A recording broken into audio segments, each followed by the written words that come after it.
عیدی home میں موجود یہ عورتیں اپنی خود مختار پہچان کی تلاش میں مگن، اپنی بقا کی جنگ لڑنے میں مصروف ہیں۔ میں کہتی ہوں اللہ ایسے ماں باپ کسی کو نہ دے، نہ خاندان دے ایسا جیسا میرا خاندان ہے۔ 7 سال سے یہاں پہ میرے امی ابو جیل میں ہیں۔ میرا دل کرتا ہے کہ ہم بھی گھر میں اپنے امی ابو کے ساتھ خوش ہیں۔ پاکستان کے مردانہ حاکمیت کے حامل معاشرے میں عورت کی ذاتی شناخت کو بھی اس کے باپ، بھائی اور شوہر سے منسوب کیا جاتا ہے، اور یہی تفریق عورت کو مظلومیت کا نشانہ بناتی ہے۔ میں مجبور ہوں، میرے امی نے مجھے مار کے نکالا ہے گھر سے۔ میرے امی ابو ہیں ادھر رہتے ہیں اپنے گھر، تو میں ادھر سے جانا چاہتی ہوں۔ اپنے وجود سے بے نیاز ان ماؤں، بہنوں اور بیٹیوں کی بے بس نگاہیں انصاف کی متلاشی ہیں۔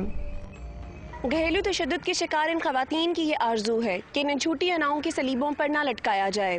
یہ خوشبو کی علامت روشنی کا استعارہ ہیں، یہ اپنا خود سہارا ہیں، یہ اپنا خود سہارا ہیں۔